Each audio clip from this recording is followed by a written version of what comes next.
बिस्मिल्लाहिर्रहमानिर्रहीम। हम कुएं से कुत्ता कैसे निकालें। आप में से बेशतर ऐसे अफराद इस एक लाइन को पढ़कर इस सोच में मुब्तला हो चुके होंगे कि इससे हम क्या मुराद ले सकते हैं। सो आप लोगों को स्टार्ट से एंड तक मेरे साथ रहने की जरूरत होगी। अगर आप लोग मेरे चैनल पर नए हैं तो वॉइस ऑफ काज़मी के बेल आइकन को प्रेस करें, लाइक करें, शेयर करें और मेरी आवाज बने। सो बीइंग अ पाकिस्तानी, आपको मुझे इस बात की तो बिल्कुल कतन खाम ख्याली खुशफहमी नहीं होनी चाहिए कि इस वक्त पूरी दुनिया में पाकिस्तान को किस नज़र से देखा जाता है।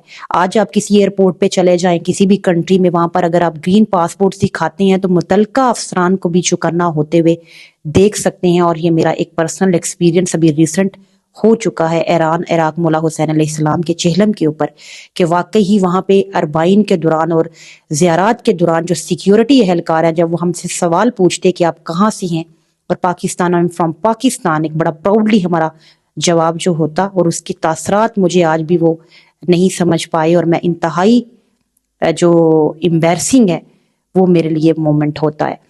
अच्छा जी, इसका जो तर्ज अमल है वो किसने दिया? अगर हम पूरी दुनिया में आज जग हसाई हो रही है, बदनाम है, तो इसकी बुनियाद किसने फराहम की? देखें, इस कुएं से कुत्ते को तो बाद में निकालते हैं, सबसे पहले हमसे बेशतर बहुत सारी ऐसी अकवाम हैं जिनके ऊपर हार्डल्स आई, लेकिन उन्होंने उसको, उस बहरान से निमटने के लिए एक रास्ता, एक हल तलाश किया जो उनकी पॉजिटिव चेंज थी। और याद रखें कि किसी भी मसले के हल के लिए लाजिम है कि सबसे पहले मसले के वजूद को तस्लीम किया जाए। जब मसले के वजूद को तस्लीम कर लिया जाता है तो फिर उसके ऊपर गौर फिक्र जो है वो भी शुरू हो जाती है।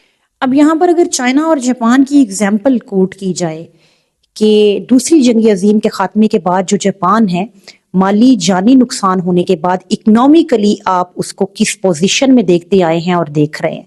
चाइना के अंदर आबादी एक बहुत बड़ा मसला रहा है। आपको पता है कि उसके बावजूद किसी भी मरहले पर कमजोरी को जाहिर ना करते हुए आज इकोनॉमिकली इकोनॉमी उनकी देख रहे हैं, उनकी मैशियत देख रहे हैं कि दुनिया की बड़ी ताकतों, कुव्वतों को आज भी वो मुंह तोड़ जवाब दे रहा है।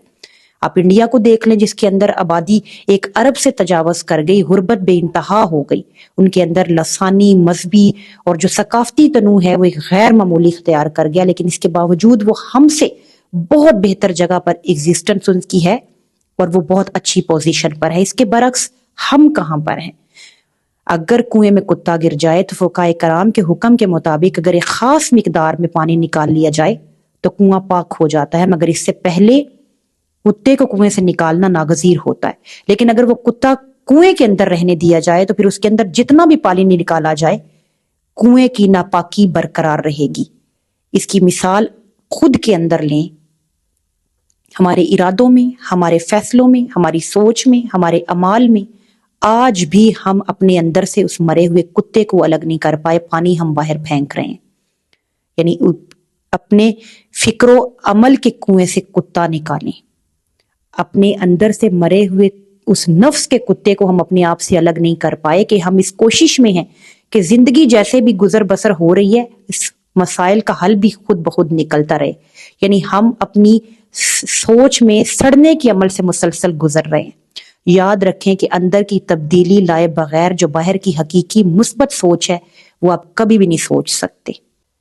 जब कोई इंसान अपने मसले का हल चाहता है तो फिर तरजीहात का तायुन नए सिरे से करता है। और आज हम अपनी जिंदगी में देखें, हमारी इज्तमाई जिंदगी है, हमारी इनफरादी जिंदगी है, उसके अंदर जो है वो हम संजीदगी से यकसर आरी हो चुके हैं, शॉर्टकट के रस्तों में लगे हुए हैं कि हमें कामयाबी किस तरह हासिल होगी। हमारी जो खराबियों की बुनियाद है वो बेसिकली क्या है, वो कौन से अवामल हैं जो हमें मुसलसल तबाही के दहाने पर लेके जा रहे हैं? कभी हमने ये सोचने की कोशिश की? ज़हनी सलाहियतों के इस्तेमाल से इज्तनाब, बेईमानी, वक्त की नाकदरी, ये ऐसी चीजें हैं कि बहसियत कौम, being a Muslim, being a human being, एक फर्द होने के हमें भी तो अपने मुल्क को, जो मिल्लत है, उसके लिए बेहतरीन फरीजा अदा करना होगा और अपने नफ्स के कुत्ते को जो है वो मारना होगा। अपनी सोच में, अपने अमाल में, अपने किरदार में, अपने इरादों में इसको ख़त्म करना होगा। और यहाँ पर मैं बात करना चाहूँगी हुकूमती इदारों से और बिलखसूस हुकूमत से कि मेरा किसी के ऊपर कोई ज़ाती इख्तलाफ नहीं, لیکن اجتماعی زندگی میں حقیقی اور مثبت پہلوؤں کی تبدیلی کے بغیر آپ قوم کا جو ہے وہ بھلا نہیں کر سکتے. سو اپنے وطن کی بقا اور عزت اور مقام کے لیے اس کی پاس حرمت جو ہے اس کے لیے آپ لوگوں کو بھی بہت جو ہے وہ محنت درکار ہے. وما علینا الا البلاغ المبین.